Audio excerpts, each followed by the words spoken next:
Hello, everyone, and strap yourselves in for another episode of Sequel Pitch. Yeah. I'm the engine that drives the episode this week, Matt Rushton, and joining me, as always, are my Pistons plugs and shocks, Andy, Drew, and Ross. Hello, gentlemen. What kind of plugs are they? Are they butt plugs? What about? They are What about? car plugs. I've never lifted like the bonnet of a car and been like, "There's butt plugs in here. What the hell? That's the problem. That's why I won't start." Or I'm not going to lie, I've never lifted the bonnet of a car full stop. I know nothing about cars, but I do know my Grease Lightning lyrics. Oh god. That's all I can bring you, I'm afraid. The image of you like before the podcast, just going go Grease Lightning in your room. Oh, I've done my brilliant. hair and everything for it. Nice. Sorry, listeners, you don't get to see it. Anyway, this week, as our painful pun suggests, we're taking on a film and a franchise known for its cars, amongst many, many other things. It's Fast and Furious, most specifically Fast and Furious 8, a.k.a. The Fate of the Furious. God, it's a So- terrible name. Yeah. I'm surprised they didn't put F8 like F8 fate of the yeah. Yeah. They should. I'm I'd almost certain like it that probably better. was. Yeah, that would have. Yeah. Yeah. I bet they did. Some clever intern in marketing came up with that and they went, "Shut up, you!" And then he was like, "Oh, there goes my $1 million idea." I think it's different markets. In the US, it's The Fate of the Furious. In some other territories, it is known as F8 or Fate. And we in the UK got Fast and Furious 8 because... just because. So creative. Just no We're reason. So imaginative. Just because they knew British people would have no fucking time for a title as bad as The Fate of the Furious. That isn't even the last one in the franchise. Anyway, Yeah. right, we can discuss that later. We will indeed, I'm pretty certain. Anyway, if you haven't watched the movie yet, or you just need a quick reminder of what the hell happens in this this episode of the franchise, here's our unofficial, official 60-ish second summary. On his honeymoon, Dom, played by Vin Diesel, bumps into an old adversary, Cypher, played by Charlize Theron. In a nutshell, he's going to betray everyone for her because she has Alana, his baby mama, and his son trapped on a plane. Cut to the old gang all back together working a job. The team split up and Dom sideswipes Hobbs, played by Dwayne Johnson, stealing an EMP from his truck, as you do. Dom's now gone rogue. Hobbs ends up in prison with Deckard Shaw, Jason Statham, another old adversary. They escape, met by Kurt Russell's Mr. Nobody, and he brings everyone together because they used God's Eye, some technology from Final Fantasy, from Fast and Furious 7, and they try and find Dom. Turns out Dom's actually right there with Cypher. They blow the wall up, throw a load of concussion grenades, and steal the God's Eye tech. So, jumping to London, Dom manages a secret meeting with Dame Helen Mirren, who it turns out is Shaw's mum. They make a deal. Shaw and Hobbs, in the meantime, have started to have a bit of a love-in, so perhaps there's a spin-off there. Anyway, shortly after that, Dom seizes a case with some nuke codes in it. Well, they call it a nuke football. Don't know why. Whilst the crew try and stop him.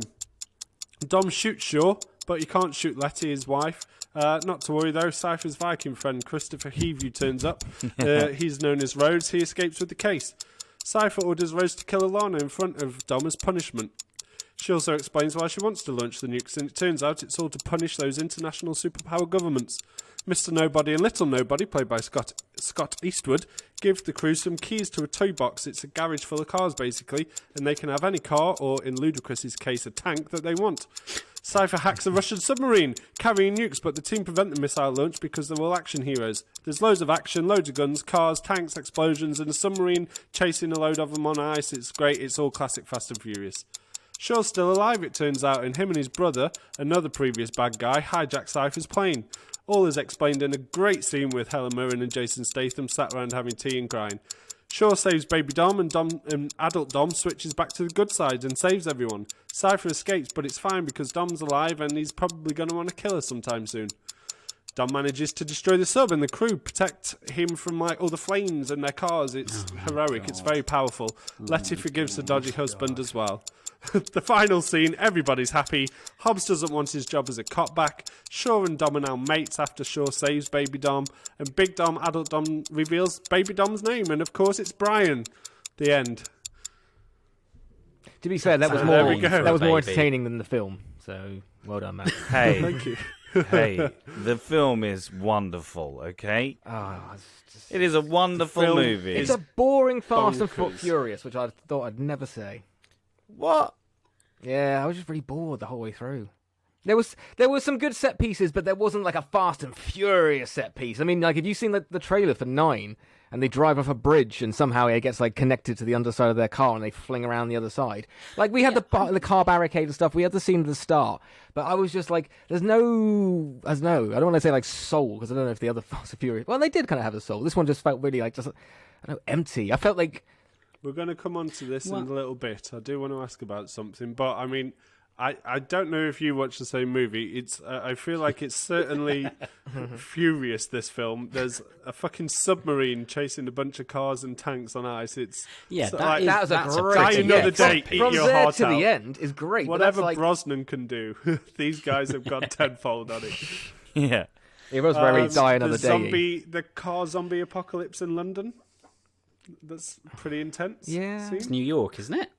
I thought it was London. I thought that was where they were meeting Helen Mirren. Was in Nah, London. you But know, hey she's ho, just- she's in just- some urban city in Western world, they meet up with Helen Mirren and then they get some bomb codes. I don't know why we're arguing about the pedantics of this movie. There's probably a lot more we can discuss. Well, the movie doesn't care about the pedantics of it. It's the most, like, this movie has fucking The Rock hanging out the side of a car holding a torpedo and Slightly and- pushing it. That's yeah, like aiming it and so he's holding it back. He's holding the rocket back. It's like this movie. I kind of get, Andy, I wonder if some of your feeling of boredom comes from the fact that, like, Vin Diesel in these films is just, he might as well be Superman. Like, his car can do literally whatever the plot needs it to do at that exact second. He cannot lose. But what's interesting is he can't lose because it's in his contract, and neither can anyone else. That's And this was something that I've heard over the last few years. Like, the issues of Vin Diesel and Dwayne Johnson's relationship on set aside, because apparently that's a big reason why the spin-off has happened, is because, like, they were just like, nah, not going to work with each other anymore. Apparently fences have been mended a little bit. But also it's in all of their contracts. They have assistants on set counting the number of punches that actors receive, so that no one gets hit more than anyone else. And you'll notice, like, no one ever loses fights in these movies. Like, something else comes along and gets in the way. None of the lead characters ever lose. No one's ever They brought to their might get- knees or anything as well. I think I read, like, no one's ever made to look smaller than another person. Yeah. And is like, just it's just, and so there is no jeopardy. You never for a second believe that Dom is going to be bad for the whole movie, and you never for a second believe that anyone is at any risk. But the thing is, like, particularly now. that's fine. I'm used to that with a Fast and Furious movie. That's why I go into him. I think if they tried to keep the reason Dom went rogue from the audience, then it would have made it, for me anyway, just a bit more exciting. If he, like, just got a phone call randomly and then came back and he was slightly weird, and then the next day when they did the EMP heist, he just went rogue. And everyone, even the audience, you know, in the trailer, the whole thing is like, why has he gone rogue? We don't know until the end. I mean, you don't find out till quite late in the film. I just chucked it in at the beginning of this synopsis. Yeah, no, but just- you still do- Yeah, you see he's you he's not see him be blackmailed, even though you don't know what the blackmail is. We Like, should have seen, like, he was taking a phone call, he's come back, he's a little bit shaken, Letty's like, you alright? And he's like, yeah. And then next scene, he's gone rogue, and everyone's like... But then you probably would have had to change the twist, because I don't know if that would have been strong enough just to reveal, like, a and baby. but it's like Why don't you these. just tell... I don't know how much these filmmakers actually care about, like, You only need to look at the box integrity office. of characters. But for a character, the reason that the twist works in any fashion is because this whole franchise, and even from the first movie, the second movie we don't really talk about, and the third one we don't really talk about either, but they are about family. They're all about family and drinking Coronas at a barbecue with family. And so it's about him turning on his family. And that, it works as a twist, but you're right, Andy. It's like there's no tension. Baddie shows up, and it's like, oh well, he's going to go bad, and then he does for a bit, but he's not really, and then he's not, and they win by shielding him from an explosion. God, that was a great bit. That was a cars. Fast and Furious scene where I was just like, beautiful. He would have been fucking burnt to a crisp, but that was beautiful. That's why I paid money to see this. I mean, it's the really rote line of, this is a franchise that started off with the big action set piece being people stealing DVD players out the back of a lorry, and now it's this. Yeah, it's mad. You have opened it up, and I want to get Ross in on this as well, because I know how he kind of feels about it a bit. But how, like, basically, my question to you guys is, going from the first Fast and Furious movie, which, as you say, was a bunch of guys just doing a little bit of dodgy raiding in some really nice cars, but very much a grounded, modern action thriller, to where we are now, how over the top these movies are. How the hell do you think they have kept people hooked for so long, considering this movie made $1.2 billion at the box office? How are they still keeping so many people hooked? Tom Cruise just tries to one-up them every time. Tom Cruise literally goes like, what's a bigger stunt I could do? What's a bigger, more dangerous stunt? They just go, what's a bigger thing? Is this true, or is it a rumor that they're apparently going to space? How have they not been to space already? But go, fuck it, yeah. The trailer for the next one has a car with rockets on it in like the upper atmosphere. Oh yeah, it looks like. I remember now. Yeah. So we won't talk too much about space right now, Ross, huh?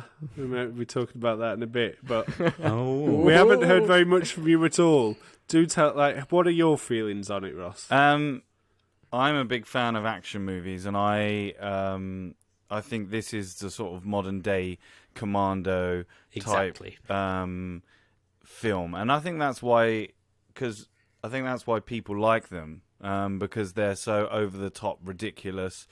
And you can just sit there and just dull out to them. Like, it doesn't require much thinking. You can say that again. I almost think that I'm surprised that Vin Diesel, especially at the beginning of that movie, doesn't just constantly look at the camera every time he says like a quote of like, "You've already earned my respect." Winks at the camera, yeah. And I just expect him to just look at the camera and just say, "Yeah." And yeah, you're right, Drew. Like, there is no jeopardy like in any of those films. You don't ever think any of them are going to die, or like ever. And yeah, they sort of just happen, and you're like, it's The Rock. He's got his arms cut out of his jumpsuit so that it shows off his muscles. Oh, he's been put right opposite Shaw. That was okay. Oh, they've escaped. And yeah, it's all Don't just forget, like he can pin Scott Eastwood. It's a 90-degree angle up in the air. Yeah, for an infinite amount of time. And then this whole backstory of the explanation as to how he met up with Helen Mirren as well. He got the guy who he had a race with in Cuba to come all the way to America to park his car in front of a camera which he didn't know was probably going to be. He looked at a bank camera across the street directly in its eyes and went, okay, she's gonna definitely be looking at me from over here, so make sure you reverse your car all the way down this alleyway and just wait there. I'm just gonna pop out for 5 minutes to talk to Helen Mirren, and top of she's his like, bonnet, get me a bloody vision on him, a reflection, anything. It's like, is there no cameras that would ever pick him up? What about the other side of the alleyway? Yeah, it's like, especially in the previous films, making this big deal of the God's Eye being able to find anyone anywhere at any time infallibly, and then Dom is the one person on Earth who can find the black spot in the middle of one of the most densely populated cities on the planet. And densely populated with auto-driven cars as well. This has got to be the most auto-driven cars in one city. Well, I did think to myself, because my initial reaction was, well, yeah, but cars can't drive themselves. But actually, the amount of cars that have like auto parking and have camera sensors and things, yeah, that didn't feel as infeasible to me as it felt like when I put some thought into it. Only because I can kind of imagine, if you can make a car park itself, you can tell a car how to park and how to accelerate and put itself in gear. So, it's still mental. Yeah. I would have liked them to build the world rather than go, there's just loads of, do an advert for a car thing going, and now we're introducing this new auto-driven car. It's available everywhere, and or establish the world as this is a common thing, rather than just go, there's loads in this city. There's you loads. could even have Vin Diesel make a comment about it and be like, "That's not real driving." Yeah, have him fight against the auto-driven car. I should put that in my pitch. Have him punch a car. Yeah. How we could improve this film. However, we could talk about this all evening. We could talk about this and on and on and on. But I think it's time we just dive in, get some scores from you all, and move on into the good stuff. Mm-hmm. So, without further ado, let's spin around the screen. Ross, I'll come to you first. Can I get your score, please, good sir? I'm going to give it 3 self-driving cars out of 5. It's not the greatest Fast and Furious, but it's okay. It's entertaining for what it is. So that's what I would give it. Okie dokie, thank you. Drew, I'll come to you next. Yeah, exactly the same. I would recommend it because it's got a load of... It's just so mad. And I want people to discuss it because... not because it's good, but because it's mad. And this whole... In the same way that the Marvel franchise, the MCU, is worth knowing about just for discussion about the impact that it's had on the industry... Honestly, I think that Fast and Furious has quietly, or maybe not quite so quietly, been ticking along in the background, kind of keeping a different arm of action cinema going. So yeah, 3 for sure gunfights on a plane, holding a baby in a car seat. Yeah, out of 5. That was my favourite bit. To be fair, brilliant. It's fun. It's fun. It is a lot of fun. Statham's quips throughout that. Yeah, brilliant. It was good. That was a good fight as well. He's good. Yeah. They're all good. Everyone's good. There's part of me that wants to rate it a lot more highly, but also I hate so much about this movie that I just, in good conscience, I can't.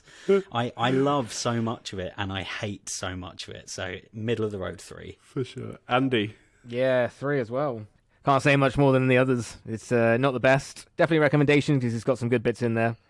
But probably the lowest one. One of the lowest Fast and Furious. There are probably worse ones out there, but it's got there are. Yeah, but 3. Too Fast, Too Furious is an abomination. Oh, God, yeah. No, 3 fiery car blockades because that's just. Cool. I had to pause the film after that and take a minute because that was pretty good. You know what, boys? I'm just gonna, just for sake of ease and clarity, I'm gonna join you all on the 3 Brigade. 3. Just want to talk about the fact that there's some major terrorist level crimes committed throughout this movie, as always, as well. How they get away with this, how none of them are just locked up for life for what they've done. They break into a German military base. Right? They break into a military base belonging to their government's allies to steal something surely this the American government would have the resources to Yeah. build. And they You'd drop think, loads wouldn't you? loads of cars on a guy, and then Oh, yeah. Dominic comes with like a weird army of two sort of like skin that Yeah, he's got, hockey mask. hockey mask, Right, and shield. a Smiley massive face saw. wrecking ball that wrecks through. Yeah, Takes countless I hate numbers it of so lives in that scene. Like, I was just like, that kill Full on count is murder. high. They kill That so kill many count people. Is high. They go to all this trouble to put a bomb on a wrecking ball. Just put the bomb in the road.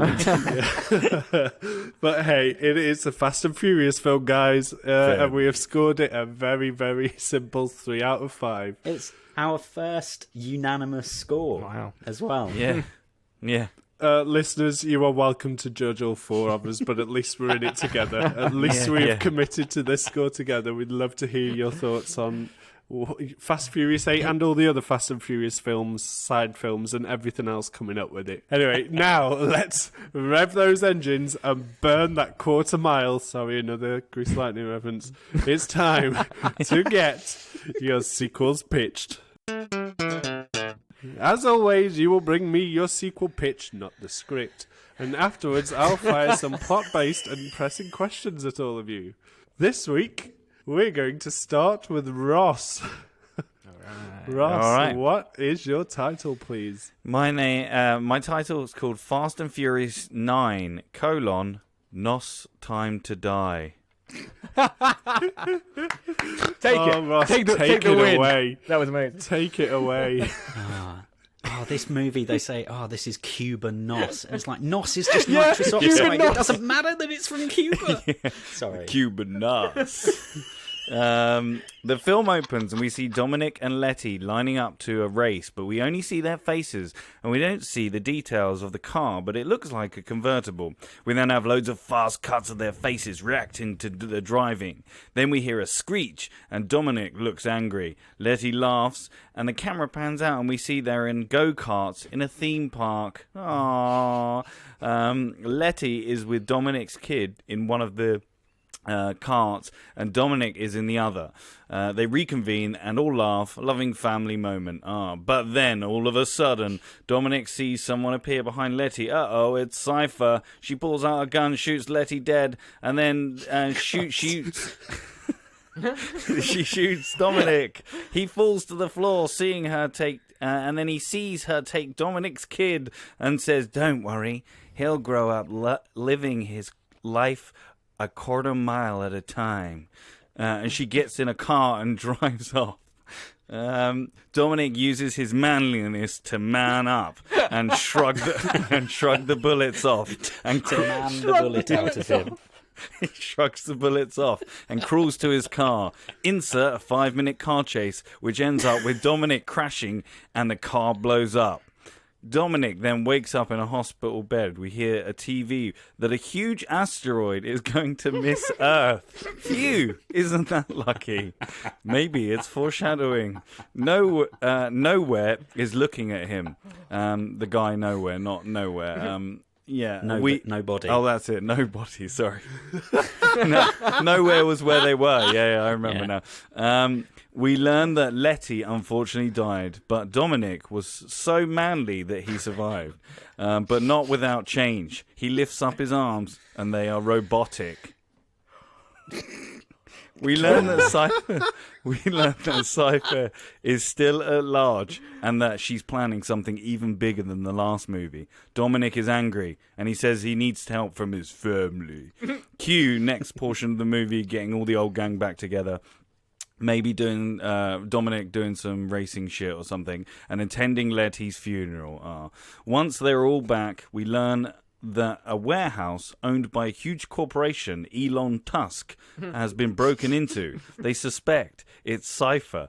They head there to find that it is indeed Cypher and her men. Cue a 10-minute car chase scene in and around the warehouse. Like, it's going to be like in the warehouse and they like chase each other, chase the bad guys.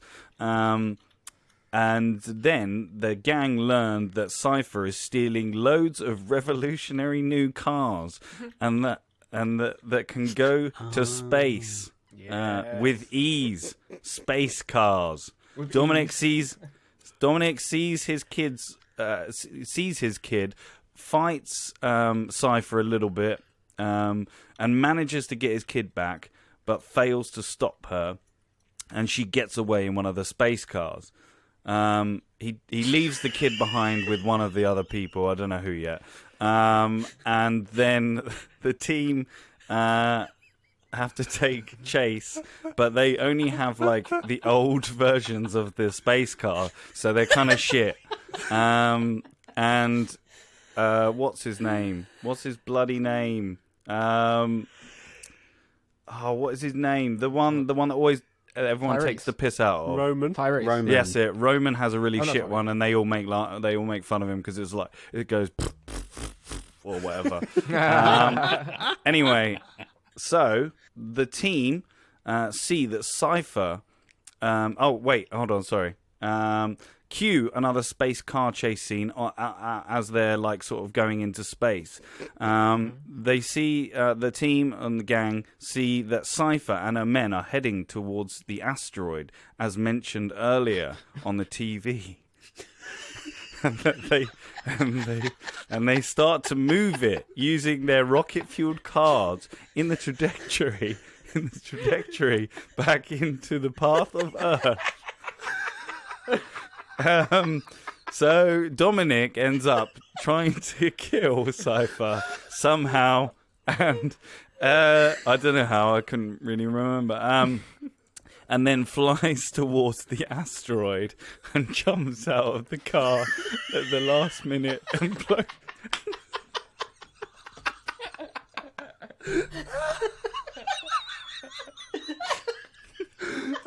Listeners, I'm so sorry you can't see this.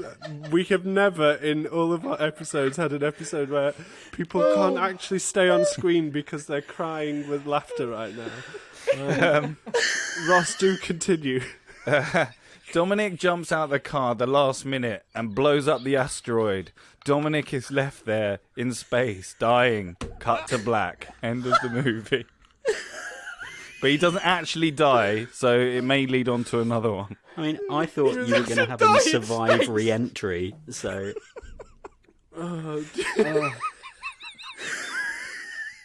Well, there we go. Ross, thank you so much for that pitch and for that ending. That is a bonkers ending. My first question to you, Ross, what the fuck inspired this idea? I don't know. I just thought, bring her back, have her still have the jeopardy of, her killing Letty, and then take it. I thought of the most bonkers idea, and I thought an asteroid. That you did. You did. I thought an asteroid missing Earth and then being pushed back into the trajectory of Earth was a bonkers idea. So I thought, why not? I cannot argue with that at all. Tell me, why does Cypher want to destroy planet Earth in this episode? Well, start again, because she says she wants to start. She's just so mad. She's just so mad at the world. She wants to kill every single being on it and destroy the planet while she's there. Yeah, fair. That's a step up. Well, it wouldn't warfare. kill. Maybe she wouldn't, and then she'd go back down onto the planet and she'd rule the planet. Okay. And then you do. Trust me. Then you do sort of like a Planet of the Apes type.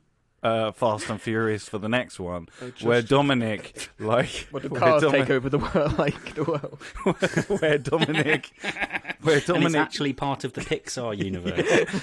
No, where Dominic gets picked up and then he comes back to Earth, but everyone's dead, or something. I don't know. I haven't thought that far yet. No problem at all. Oh dear me. Right, okay, let's kind of focus in on some of the narrative points of this movie, I think. Let's go for there. We have a very nice playful intro. It quickly turns quite dark with Brian being taken away. Why have you decided to kill Letty off again? Well, jeopardy, innit? Is about family and what more motivate, because I feel that he never has any motivation. Like, really. So I thought, raise the stakes, kill off Letty, and also I hate the fact that none of them ever die. So I was like, kill her off. Fair. I was going to kill the kid, but then also everyone hates me killing kids in my pictures, so I thought I'd leave the kid. Outrageous. Yeah. How dare people hate that? Oh, dearie. I'd written these questions in linear order at first, but I just want to ask this one anyway.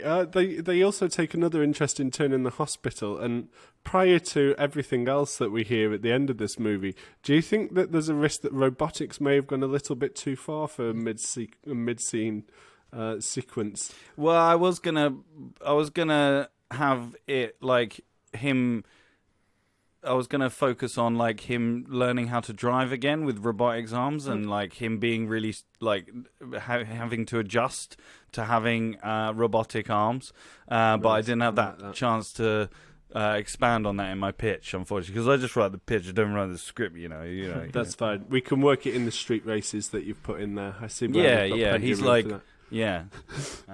Excellent. Thank you very much. I do have to say, unfortunately, we're not going to see any Planet of the Apes Fast and Furious crossovers, as they are owned under very different umbrellas, one being Disney and one being Universal, but it's fine. Weirder things have happened. But thank you, Ross. I will let you take a breather now on what is That's the what most my next amazing one's pitch I've ever heard. That's what my next one's going to be called, Planet of the Cars. Fast and Furious Planet of the Cars. Oh my God, Dom falling in love with a car, definitely, yeah. You heard it here first, guys. And let's get straight into, we have to go with this person next after hearing Ross's pitch. Andy, what is your sequel pitch title, please? I've got two titles, so I'll let the focus group pick the winner, basically, it's fine. We've got Fast 9, The Fast versus the Furious, or Fast 9, Tomb Raiders. So, we open in Egypt, where we see Dom and Letty trying to have an actual honeymoon. They go walking through the town and run into Hobbs, who's on holiday. They both see each other and start saying, "You followed me here! No, you followed me here!" Dom says he just wants a bit of peace and says if you keep away, it'll be fine. It's just the two of us, after all. Of course, we hear Roman screaming at Dom, and when Dom turns around, he sees the whole gang there, and Roman acts like he didn't plan this. And then we have some family scenes where everyone's having some fun. Dom gets into a street race with a man named George Edward, who's the richest man in Egypt and a known criminal who is so rich he owns the police. Dom asks if he can drive someone's car, saying it's not the car but the driver that wins races. Dom and George race, but Dom wins, but George doesn't give his car over. The audience watching are silent, fearful, and George walks away laughing.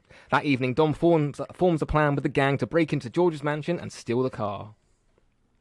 We have a fancy party scene where some of the gang are outside in vans doing surveillance and some are in the party.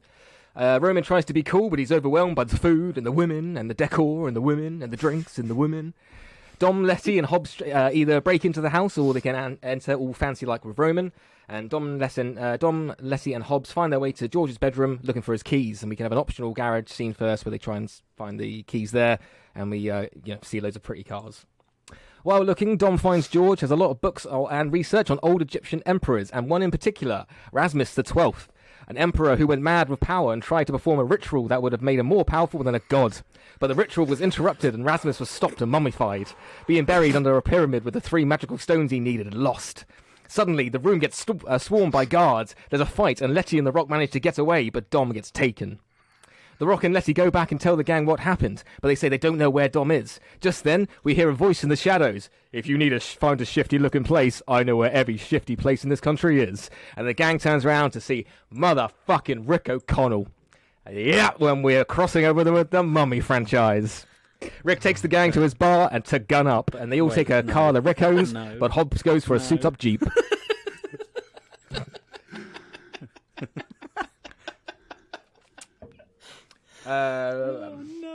They return to the pyramid and search for Dom. We see Dom is handcuffed to a slab, and George tells his goon, "I need one more stone. We found the map. Now go find it." Some goons go look for the stone, and half the gang go and beat them up and take the map. They use the map to find the stone, and along the way passing tests like Indiana Jones, while cutting back to the other half of the gang looking over Dom. Suddenly, George isn't there, and once the gang find the stone, they run into George and some of his goons and fight. George and the boys win, and the other half of the gang are found. They're all tied up with George about to sacrifice Dom, and we see magic flowing into George when suddenly Rick, who was either hiding or he break free, shoots George in the chest. He starts to untie Dom, but George gets up and shoots Rick in the back, killing him. Dom and the gang run, but George performs a spell that turns his goons into sand creatures, or the Furious Fighters. They then dive into the sand and appear behind the gang and fight. And the creatures don't actually die, they just regenerate from the sand, so he can roam in like screaming. George makes another creature. Hobbs turns around and is greeted by a giant scorpion leg. And we have Hobbs versus the Scorpion King. Dom fights George and steals the stones, and they run outside into their cars and drive away. George runs out and absorbs all the sand creatures and some of the sound around him and starts chasing after the cars as a giant sand creature. Hobbs says he's got a plan, and Dom leads George to a pyramid, which is when we see Hobbs driving up the other side of it. When he gets to the top, just as Dom is passing underneath and Giant George is right next to him, Hobbs throws a belt full of grenades into George's mouth, causing Giant George to explode. We get an optional scene where he transforms back into a human form, and they actually arrest him or kill him then. The last scene is in Rick's bar. They all raise a glass to him, but wouldn't you know it, there's Rick at the end of the bar, laughing, saying, "Ha ha ha! He was brought back when George's magic died. But he's had enough fun for one day, and he has a family to get back to." He leaves, and Dom looks to his family. He raises a glass, and they toast. Oh my god. Okay, cool. Right, thank you very much, Andy. Let's get straight into this one. Oh my god. Andy, what Drives the up a fuck pyramid. inspired this cross between two universes, please? You know what? When I was really thinking about the motivations of characters for my sequel, no, I don't know, I just thought it would be really good. I thought Just remembered they were both owned by Universal. Yeah, I guess at least you've ticked that box. That's a box that Ross couldn't tick with his Planet of the Apes sequel. And Andy has actually fully retconned the Universal Dark Universe thing, and he's done that There you go. successfully. Some of Building it. that up. Do tell me though. My second question about this is: how are you going to deal with the fact that Dwayne Johnson is already in the Mummy universe? Oh, because it'd be a CGI monster that looks kind of like The Rock, but I see. I mean, yeah, the Scorpion King monster at the end awful doesn't anyway, look but, anything yeah. like The Rock. So. yeah, we could just have the same I CGI. feel like you might be walking a fine line. You might have to explain that and deal with a lot of disgruntled actors as Dwayne Johnson demands ungodly royalties for this franchise. Double. Well, he'd be playing the two parts. He'd be doing the mocap for the Scorpion King as well. So Okay, the classic Andy Serkis technique. I like yeah. I like it. Why am I helping defend? My last question about this is, in terms of this franchise merger, which audience are you actually targeting with this film? everyone, I'm targeting everyone. The Fast and Furious, now the Mummy franchise. I would like a more specific audience target than everyone, because I don't think you're going to get everyone if you tried to target everyone. I'm going to go for, say, 18 to 35-year-olds who just want to have a good time and like a laugh. Okay, you're skipping around my question of whether you're targeting the Fast and Furious demographic or the Mummy demographic here, taking both. away I wanna use gender, both. age, etc. Okay, More to the Fast and Furious because it's more of that film. But I want like Okay. the Mummy fans to That go, was oh, we what can I kind of was watch this checking. as well. That was what I was checking. Oh, Okay, right. thank you. Okay, I have a question. I want to get into the some of the kind of couple of plotty bits here. First and foremost, considering this is a sequel to Fast and Furious 8, that there was a lot of plot left unanswered and open at the end of 8. Why not simply continue with that narrative into Fast and Furious 9? I don't know. I couldn't really think of anything that was going to be massive with the other things, and I wanted to have actually, the first idea was just to have Dom and Leslie on the honeymoon, and something happened from there. So yeah, I kind of like saw it more of a side story that turns into a full movie. Okay. Do you think on that notion then, that the side story, let's say that this is George and his not wanting to give a car away, do you think after everything that this team have been through, something as little as this guy didn't give me his car. We need to go and cause unholy it's hell on this respect. place. It's the respect you get after the car. Even if you lose, I can't remember the guy at the first, but obviously the guy who came back. He didn't like Dom, but he was like, hey, you won, fair's fair, respect, man. Here's my keys. And then Dom respectfully was like, your respect is good enough. Okay, so you're just to find that they would go into this on that notion. Okay, I guess I could buy that. Where would Fast and Furious 10 go from here? If we've got a Planet of the Apes sequel for Ross, where the hell would your sequel go?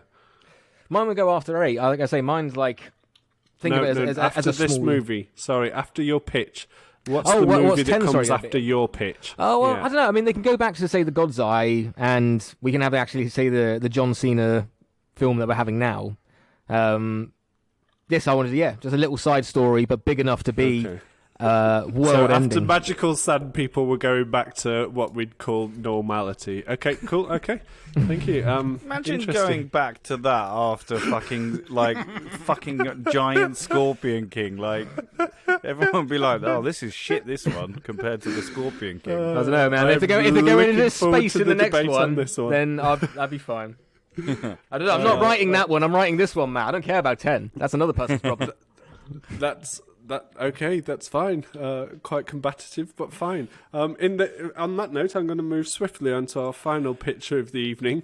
Drew, you've got some very interesting pictures to follow. What's the title of yours, please? So mine is Fast and Furious 9. Oh, wow. Lost. No. I kid. I am fully impartial. Please, Drew, the floor is yours. Okay, so it's 2 or 3 years later from the end of Fast 8. The movie opens with Ramsey leading the crew, minus Dom and Letty, and actually including, we need a new crew member. And so if you guys have seen Cabin in the Woods, Fran Kranz from Cabin in the Woods, I see him being like a good kind of slightly nerdy fit, and I just think he might bring some good energy to the team. We see them getting called in to help because there's been an attack on the God's Eye, and DSS has been driving around a load of identical trucks with one of them with God's Eye in it, so that Cypher couldn't find it, but she's found it. There are loads of goons. There's a huge chase through New York because, why not? Or any city where there's a big tunnel under a river. Huge chase, really exciting action, all the stuff you'd expect. It ends up in this tunnel under the river. There's a huge explosion. The tunnel starts collapsing. There's water coming in everywhere. The team obviously all make it out fine, but without God's Eye, the God's Eye has the source code that Ramsey wrote has finally been destroyed, and it is off the table, and it can't be there as a backup for everyone to fall back on to use to find whoever they need to find anywhere in the bloody world for the rest of this film series. At this point, the crew kind of feel like they have to give up their search for Cypher, but they know that she can't get her hands on the God's Eye either, and so they're just like, if we go to ground, maybe we'll all be safe, and so they go to enjoy their lives. And that's where we reintroduce Dom, Letty, and little Brian. They're all living happily. It's been a few years. Dom's running a car garage again and fixing up cars. He's loving life. They all come round for a barbecue, of course. They're all drinking Corona, of course. They're all talking about family a lot, and they're all kind of the crew who haven't settled down are all talking about what they're going to do with their lives now. Little Nobody's there too, of course. Then Cypher arrives with her new henchman, Birch. I'm seeing Dave Bautista. I think he's a good sort of substitute rock energy, but good to have another big baddie. Massive gunfight. Little Nobody is shot and killed. He's out of it. He's dead. Actually, maybe Mr. Nobody's there too, and he's dead too. They both die. They're off the table. More baddies arrive, and everyone has to run. There's a massive chase, and they're all trying to keep little Brian safe, and so they're like passing his car seat between cars in transit and like blocking, like getting their car in between other cars that are trying to ram Dom's car that has little Brian, and they're all getting really injured while all this is happening, but they all make it away. In their like safe house, they see they've been framed for the murders of Scott Eastwood and Kurt Russell. They're on the top of Interpol's most wanted list. The FBI is, everyone in the world is looking for them. They're public enemy number one. They have to go under the radar, and they have no resources. They have nothing at their disposal except their wits and the ability to drive really fast. Luckily, though, Cypher is on the same page. It's us versus them. Whatever she's got, she doesn't have family, etc., etc. But first off, they have to get baby Brian safe. So they take Brian to Brian and Mia. They leave him on the doorstep, and they're like, one of them rings the doorbell and walks off, and then another one puts down like the car seat and leaves him with a letter, so that people wouldn't notice. And you have a distant shot so you can get Paul Walker's brothers in and do the face replacement again. So they're there at the door, and they pick up little Brian and they read the letter. It's all really emotional. There's lots of emotional music, and Dom's there like in the distance, maybe a single tear, but it's probably in his contract that he can't cry. But as much emotion as Vin Diesel will allow himself to show, he does, and then they all have to disappear. And they go on the run, and they end up, they're like, oh, we need more money. We're running out of stuff. What's the best way for us to make money? Underground racing. And they go to the biggest underground racing event in the world, in whatever country will pay the most money to have their city in it, or whichever country has the most tax breaks for filming. I don't care what country it is. The crew do loads of driving. They're winning. It's awesome. There's really sick races. There's like many subplots of them racing some dickheads and making new friends, blah, blah, blah, blah, blah. And then, of course, Cypher and Dave Bautista show up again. There's more huge fighting in whatever famous giant landmark is in that particular city. But then the crew reveal it was a trap. They put the word out they were going into underground racing to lure Cypher to them because they knew she'd find out. They want to bring her in alive to clear their names, so they can't kill them. But because of that, Cypher gets the upper hand and escapes. You have a massive chase where all of the street racers join the legendary Dom and his crew in hunting down Cypher and the baddies. And so it's like a fucking 1,000-mile car chase with, like, as Dom's car's running out of petrol, a new crew will drive up and he'll take their car and they jump in his car while it runs out of petrol, and all just mad stuff like that. Eventually, they do catch up. Dom climbs on David Bautista's vehicle, which is probably some sort of giant tank. Of course, they have a massive fight, and he kills David Bautista. He's out of it. They catch up to Cypher, but she shoots Dom, and he's legitimately wounded. But Letty catches up, and the rest of the crew all jump on. They bring her down, and they sort of take her down non-lethally. They tell her that they're bringing her in. She has her big monologue about how all she wanted to do was fix the world and bring it into line. It's a terrible place. She would be the best one to fix it. But now all she has is hate, and she has nothing left. And she taps a little code into her watch, and boom, she blows up a bomb that is inside herself. It's a massive crash. But of course, everyone's alive, just they're all sort of end of movie banged up. The crew have got their revenge, but they have to remain on the run. They have no way of clearing their names. Dom has another nice big monologue about family. We see Dom and Letty watching Brian and little Brian in the park from a distance, and they vow they'll find a way to clear their names, and we still have room for the 2 more movies that are contractually obligated in this series. End of movie. Amazing, thank you very much. Now, you see, when I asked for sequels to Fast and Furious 8, these were kind of what I was expecting, but we've had quite an interesting source. Cool, right, Drew, I think we can just dive a little more into plot, I think, with yours, without going too excitable like we have on some of the others. First and foremost, I need to know, why are Little Nobody and Mr. Nobody at this family barbecue? You know, because they show up at the last one, at the end of Fast 8, and it's more for the plot thing of them being killed off, so that I wanted the crew to lose their support network. I still wanted to have big action, but part of the issue with this series for me is that they have all of the resources in the world, and I wanted them to not have that.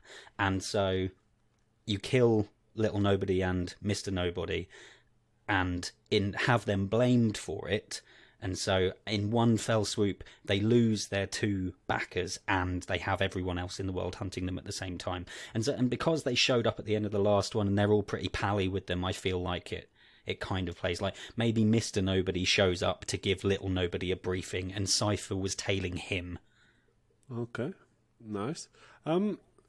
You brought Brian back into it. Do you feel that bringing Brian in and any scenes with Brian is going to tarnish that really pivotal, really poignant moment at the end of Fast 7 with the send-off for Paul Walker? I agree that it's a risk. You could potentially like have him shot entirely from behind, or just have it be it's Jordana Brewster be the one who's on screen and you hear his voice like calling out for Mia, and then you wouldn't have any of that kind of stuff. I like, in all seriousness, I feel like I've seen them say that they're open to potentially using his brothers to get new footage, and that's why I felt like it would be okay. But there would be ways around it to still heavily imply that he's there without having him on screen. Cool. Okay. And also because he only shows up in really emotionally raw moments of the film, it would be, he's there for a very important reason in the film. It's not just having him show up for the hell of it. Okay, cool, thank you. When we get into the street race vibe and those scenes, and how you say that it's a trap, thematically and stylistically, are you shooting these to feel like a trap, or are you shooting this so that it feels like it takes a very different direction from the first chunk of the movie? Yeah. It's you in exactly the same way as Dom shoots Shaw, and then it turns out he's actually alive and it's all fine. It's very much that vibe of they go there, they need money, then they start to enjoy it, then they really get into it. And it's basically, I wanted to bring it back to street racing in a big way. I wanted street racing to be a major plot point of the movie, because I desperately want to keep the bonkers but try to steer it back to where it came from. But yeah, so it would be a very fun second act, and in the kind of situation where hopefully the audience kind of forgets how emotionally serious it has been up until this point, until Cypher shows up, and that's where it looks like all is lost, but then actually the crew are ready for it and they've got the upper hand again. Okay, then my next question kind of touches on something that we talked about in how it kind of feels like there's no jeopardy and whatnot. Cypher's death, considering she is such an influential antagonist, her death just seems, trying to find the right word for it, almost like a little tepid. Like, what could be added around that scene? I know we've got the monologue, but in terms of upping the ante more, I know that, again, likewise, she's the only one that can clear their names per se. But is there more ante and more jeopardy for the family in terms of potential scars that could be left? Not necessarily killing any of them, but how they all just come out of it with, as you put it, end of movie bruising.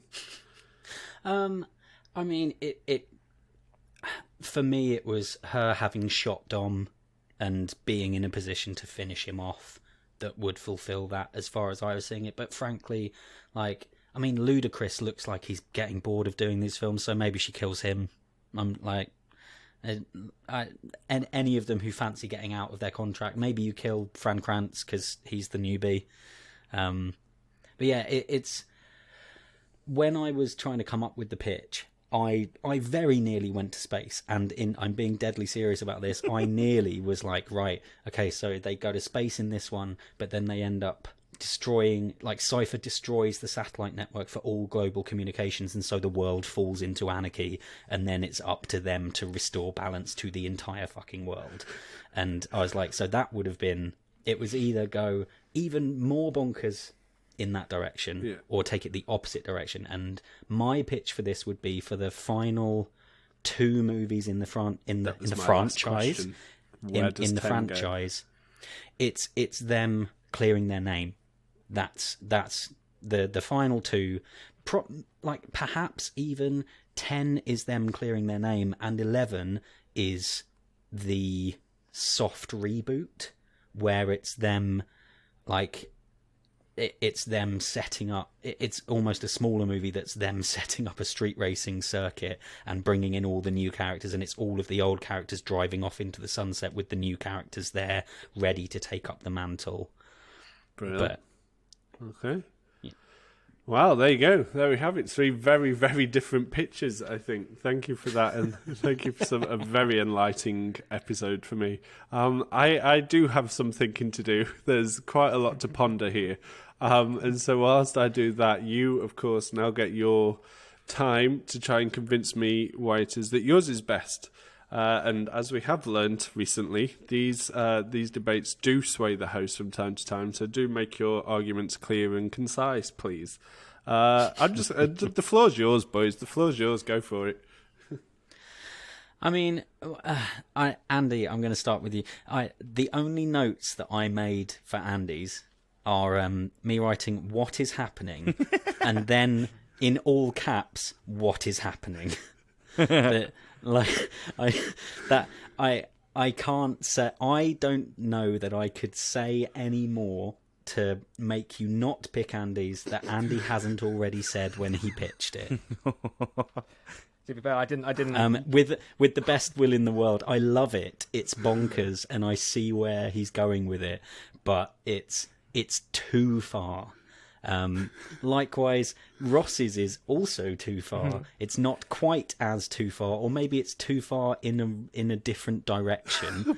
But like, well, indeed, one is too far back in time. How is Rick O'Connell still alive in 2021? I'll just leave that question there for you. Well, Brendan Fraser's still alive, so. Yeah, Brendan Fraser is, but The Mummy is set in like 1912.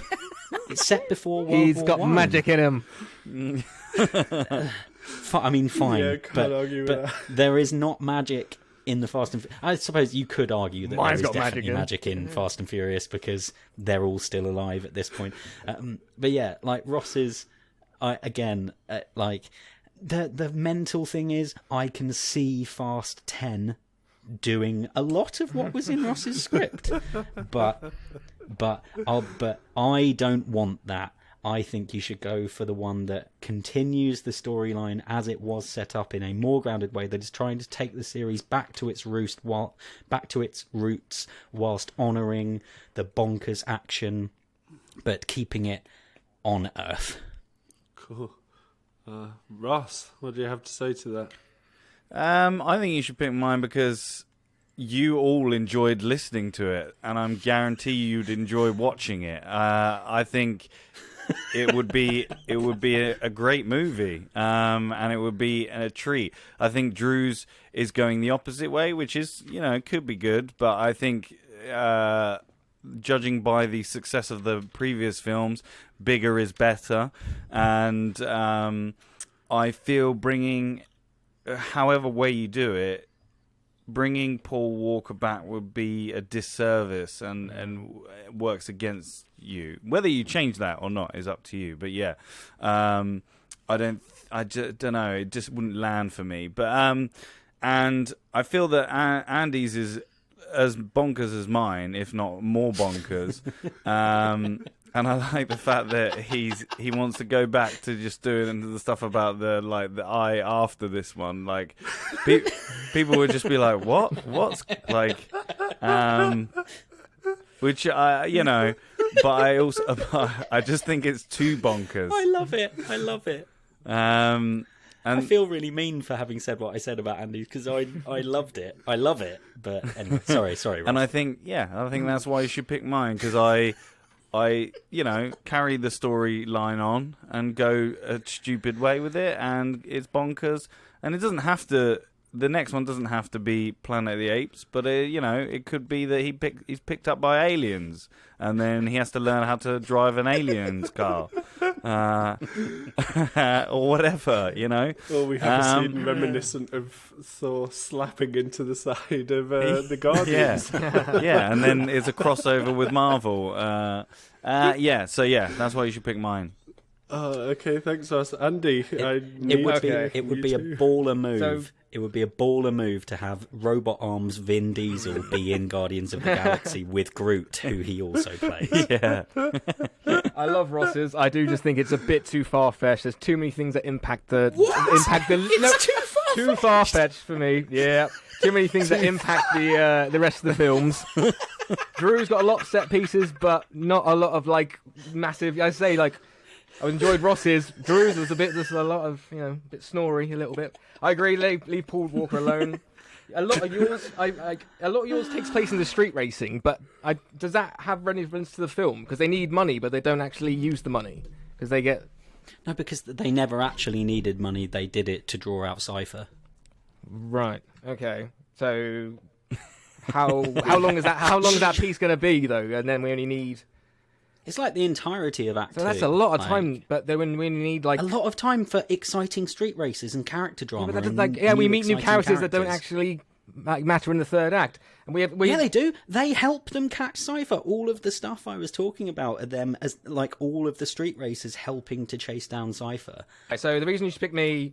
Yeah, I'm trying to make FFCU. I'm world building. It's big and fun. It's far fetched, but not too far fetched. It doesn't impact the rest of the franchise. You've got many options, many choices to go with 10 and 11. Mine's big and fun. Okay, yeah, I think I've made my decision. I've got a couple of points for you, for all of you. This isn't a discussion. My mind is made up, so no arguing otherwise. Looking at you, Andy Henry. Ross Holmeston. I'm probably the worst. Ross Holmeston. Certainly out there. Certainly you are encapsulating the bonkers energy that the Fast and Furious movies are becoming known for. Some may argue it's a little otherworldly and a little too far out there, but I don't know, I could definitely see an appeal to it. Andy, again, likewise, you certainly put your foot down on the accelerator pedal here in terms of where you took this movie. It's bonkers out there. I love that if you were ever to cross-reference this universe with anything, you'd go for The Mummy, of all things. Again, you've done your research on the Universal production company and so other franchises you can sink your teeth into. There may be a couple of issues with Dwayne Johnson getting paid a shitload of money, but you know what? It would certainly be one hell of a fucking movie, and I think we would never get an audience member sitting down to watch Fast and Furious 10 if we were to just have the God's Eye. I think you'd need like Godzilla or something to draw an audience after your sequel pitch. Drew, I guess, you brought me a very real sequel to this franchise. Perhaps people listening may say, well, that is a very boring version of a sequel compared to some of the others.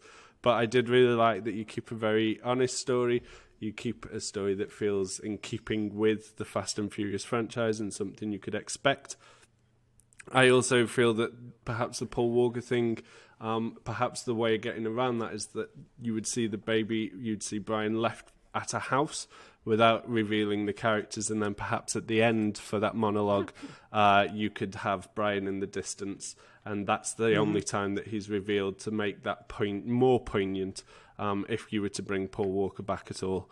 However, I have thoroughly enjoyed listening to these sequel pitches today, and I go for the best sequel? Do I go for my favourite sequel here? And this is where this will be the age-old debate and the age-old argument. However, I have picked my winner, and my winner because it deserves it for the reaction that we all gave this pitch while we listened to it. You can't deny it, Drew. It was special. You're going to leave Considering this was probably written 5 minutes before, we are going to space because we know that that's kind of on the cards anyway. We might need to just rein it in a little bit, Ross, or find some character drive for Cypher to want to literally... I mean, hold up, Mummy franchise. But because honestly, I have not laughed that hard at any of the sequel pitches, nor heard the other two. The other two were off screen crying. Laughter is what they're going. It was my favourite sequel pitch. If it was the best one, I That's would give fair. it to you, Drew. It definitely is the best sequel pitch. We're in a grey area here. We don't even know how we decide who wins these movies. But the fact that two of you clearly didn't go for the best sequel pitch, you went for the favourite one.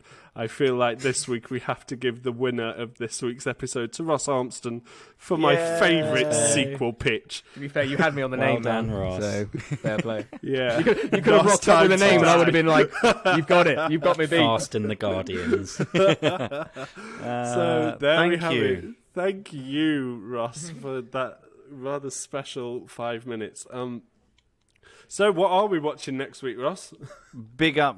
Just want to say big up to Drew's. I did actually think his is a very good. I mean, I would enjoy that because he actually grounds it and makes it a little bit less mental than it is at the moment. And Andy's is buck wild, and that would be amazing to see at the cinema. Oh yeah, that's to the thing. see how I would, as soon as a trailer for Fast and Furious had Brendan Fraser show up as Rick O'Connell, You know I you'd would see it, buy 5 absolutely. tickets. Hell yeah.